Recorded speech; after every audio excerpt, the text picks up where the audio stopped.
My name is Brooklyn and I am going to show you how to sew my Hidden Pictures Minky panel into a blanket. This is one piece of fabric and it's a really cool piece of fabric, but it is unfinished. And I'm going to make it into the cutest little Minky blanket, and it's super easy. So all you need is this and another piece. We normally have with our panels, they come with backing, and it's like a short nap Minky that matches the same as this one. I picked one of the more luxe ones because it's more complicated.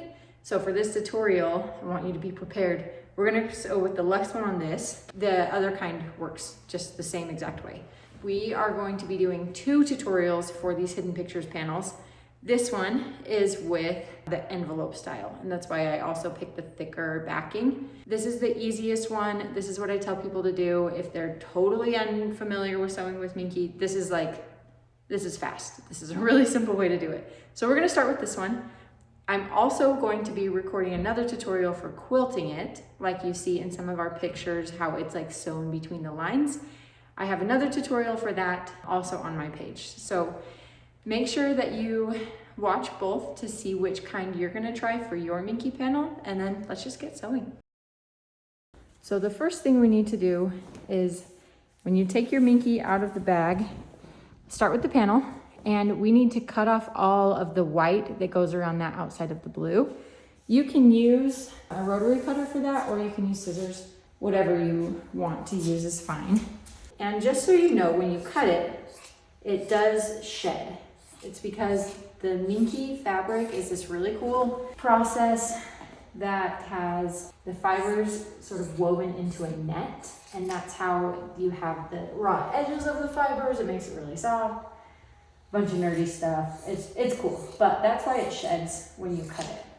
And unless you want this all over your sewing room, once you're done trimming it, go take it outside and shake it really hard. Then you'll get rid of all of that little lint. Now we're gonna spread out our backing piece and have it fluffy side up. So you can do this on the floor, like I am, or you can do it on a table if your table is big enough. Wherever you are, you just need to make sure that this is laying completely flat. That is gonna give you the best results. Is if you have this all the way flat before you even start, then you know what you're working with is good. So I am going to take my panel and line it up towards the top of my backing piece. That way, this extra space that I have down here, I can have a bigger scrap that I can save to do something else. You can line it up in the middle if you want, or if you're doing another thing, like another method, you would need more room, but with this envelope style, you can line it up right along that edge and it'll be great. Now it's just the trick of keeping the bottom flat while making the top flat. And you can use anything you want as far as like putting these together. The main choices are safety pins, fabric pins, or like standard pins, and sewing clips. When I'm working with Minky, I like to use safety pins because everything, well, A, I'm not getting poked, and B, everything I know is staying where it's supposed to be. This pinning step, whatever you're using, if you're using safety pins or traditional pins or sewing clips, you have to make sure that you're pinning a lot. Because even though this isn't the stretchy kind of Minky, it is definitely slippery. Pinning is how you keep it, how you make something nice instead of something that looks like your children helped you. Which is great if your kids help you. I know when my kids help me, it's usually not something I want to display of like, this is how this is done. And I'm also, you might have just seen me pick up. If you pick this up, you're gonna change how it's laying. And since we know these are both flat, resist the temptation to pick up the fabric. Try to keep it flat. I'm placing my safety pins about 1 inch away from the edge and about every 12 inches down the outside. I didn't have quite as many safety pins as I need to finish this. So now I'm gonna go through with my standard pins and just add them. Because it is slippery, you might wanna go with, actually I'm gonna pick my longer pins here. Instead of just going in through all the layers and then back out. I'm going to do that and repeat it. So now this pin is essentially holding it in 4 spots instead of just 2. This is another reason why the safety pins are so nice, is because with standard pins, you do have to kind of like pick it up to get it all set up properly. And you just watched me do the most labor-intensive part of this process. It is literally like so simple. I am also grabbing a tag because this is actually one that is going to be sold. We offer these as finished blankets too for people who don't know how to sew or people who just don't feel like doing it, which is fine and fair because we all do that, right? I have this cute little tag that I like to put in it for the ones that we sell. Part of my website, I have so many labels and tags from a company called Sarah Hart's, and I am absolutely obsessed with them. So if you want to add little tags that say like handmade or made in 2025 or grandma loves you, those kind of things, I have them all in my shop too. So I'm just putting my tag in now to make sure that it lands where I want it to land. Okay, so my tag's tucked into the fabric. It's all pinned, and now we're gonna take it over to the machine. So I'm at my machine, and let me show you, this is a walking foot. A walking foot on every machine is gonna look a little different. I don't know how this compares to others, but a walking foot is the single most important thing to know about sewing with Minky. You can sew this without a walking foot, but this prevents all those weird little wrinkles that might happen. It prevents those entirely. Well, I guess, okay, not entirely, but it definitely helps keep those out of the fabric. If you have one and you don't know how to use it, stop watching this, go get it out and learn how, because it's gonna be a really big game changer for you. So I am just picking a random spot on this to start, but there's a few things you want to know. So when we're done, we're going to be flipping this right side out. So we need to have a space that's big enough to do that, and we don't want it on a corner. So I'm going to pick this space right here between these bottom 2 pins. This is going to be where I turn. I can probably actually sew it a little closer together. It just needs to be big enough for you to put your hand in and pull it out and flip the blanket. I have a normal like straight stitch. I'm not doing anything fancy with that. You can do a zigzag stitch, but it doesn't really matter. I'm also keeping my stitch length at just this, what it is set to. And we're gonna pull out this first pin, and I'm gonna sew with, it's about a 3/8 of an inch seam allowance on this border. You have enough room between the letters that you can do whatever seam allowance you're comfortable with. You're not gonna cover up the letters unless you do like an 1.5 inch seam allowance.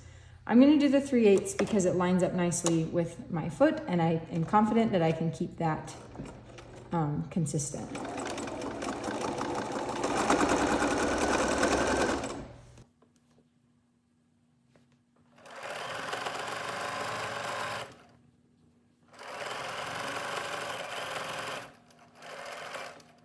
When you get to the corner, I keep my needle down while I'm sewing.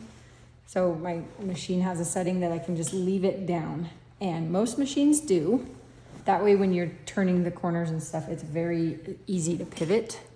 The main challenge of quilting this is you have to know what to do with this excess fabric because it's heavy. And if it pulls on it, it's gonna pull your stuff out of whack. And so just make sure that you have something set up, either your table, or if you have like a stool you can put next to you while you're sewing to hold the weight of this blanket, that's gonna help a lot.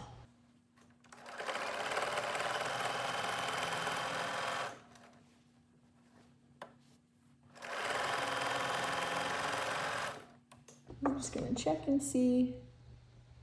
Okay, so that's looking good. My seam is looking nice. I can see the thread, but it's not gonna come out. So that's very good and reassuring. So far, we're looking good.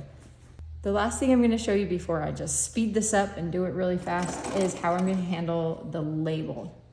So I am just double checking that my seam allowance that I'm using is going to be good for this label. And because it's just a little bit narrower, I'm actually gonna change how I'm lining this up to make sure that it's still caught in the seam, but I'm not covering up any of the stuff on it, any of the text and all of that.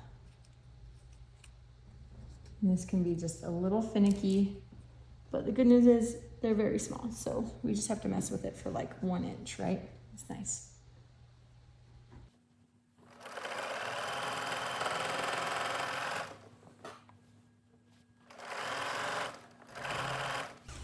Now, if you start to notice bunching around your pins, like what I have here, we're gonna trust the way that the pin was placed more than the way that it is on the machine now, if that makes sense. But I also don't wanna sew wrinkles into my quilt. So I'm gonna take this safety pin out, and then I am gonna find the sort of like, find the average here, I guess. So I'm pulling on both pieces, and since there was bunching on the top, there was extra fabric on the top that had been like slid around a little bit. So I'm pulling on both to make sure that that tension is equal. I'm also grabbing the back and I'm pulling on both sides to feed it through, try to feed it through evenly so that all of those bulges get worked out.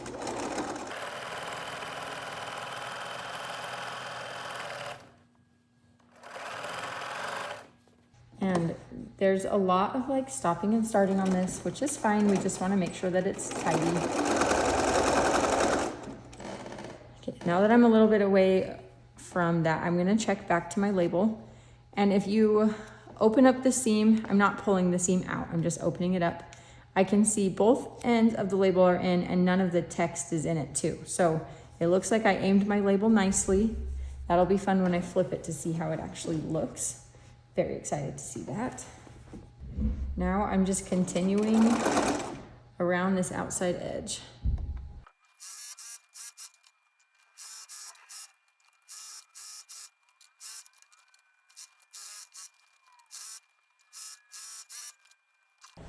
Once you get to this point where sewing is done, I'm gonna lift up our needle here and I'm gonna clip these threads. So I did backstitch this a couple times so that this section is really strong. I'm going to cut off the excess all the way around. You can use a rotary cutter or scissors again if you'd like, but this is the one where it gets very linty. If you're using the longer fiber backing like I am here, this gets really linty, so just make sure you shake it off again before you come back to work with it, and then you won't have any issues. So now this is trimmed, and I took it outside and I shook it off really good. And one thing about trimming it is you definitely want to leave a seam allowance still. So whatever you have here that you left on this sewn, you want at least that much on the other fabric. On the sides that were close, I didn't bother trimming because that will be fine. There won't be any issue with having that just a little bit longer. We are going to now find our entrance, which is here, and we're gonna flip it. So you just reach your hand in and start pulling the fabric so that they are right side out.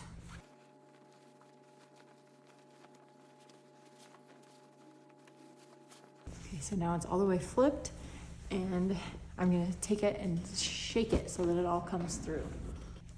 And then you just pull out the corners, make sure those look good, and pull this out all the way around the edge. Here's our tag. Looks really cute.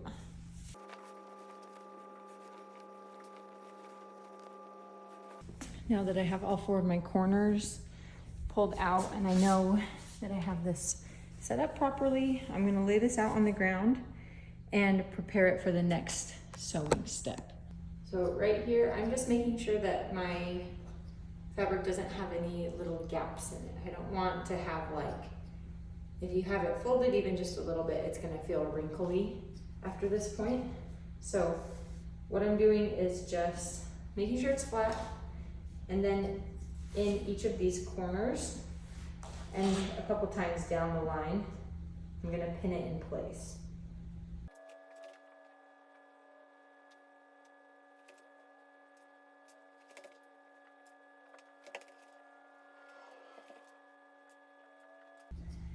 also want to make sure that you find your gap, your hole that you flipped it, and I will show you how we're gonna sew this in. All you really do is fold in these edges, and they kind of like to fold by themselves, which is nice. Make sure they're both folded, and then we're gonna just sew right over the top of that.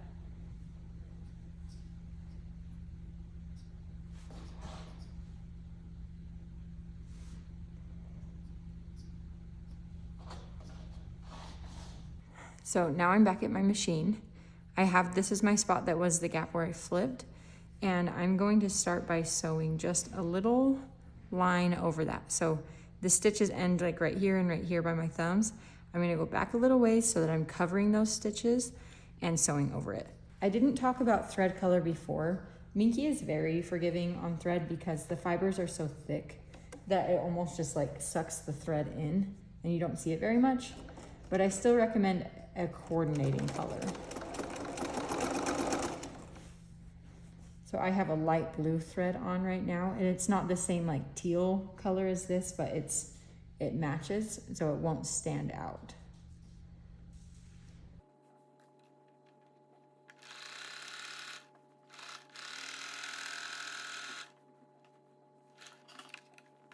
So we have that edge sewn down now. It looks clean.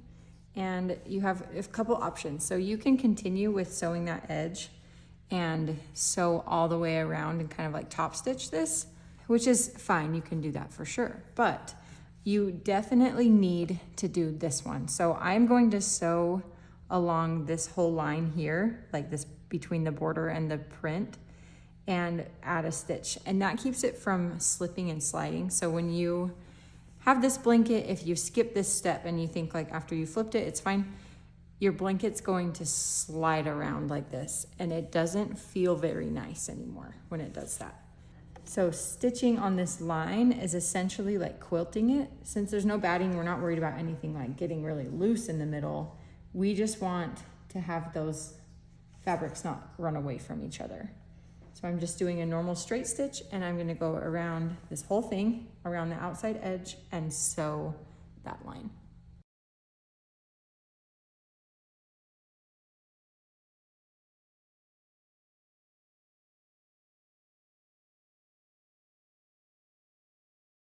Now we're gonna come up here, and on your tag, if you feel confident in how you sewed it in, good. If you want to add a little extra stitch just to make sure it's sturdy, now is the perfect time to do that. And then once your tag's set and everything else is sewn, it looks good, then you can call it good here. If you wanted to do that extra stitch around the edge, go right ahead. It just adds an extra step or an extra level of finished, however you prefer to look at it. But yeah, your blanket is now done.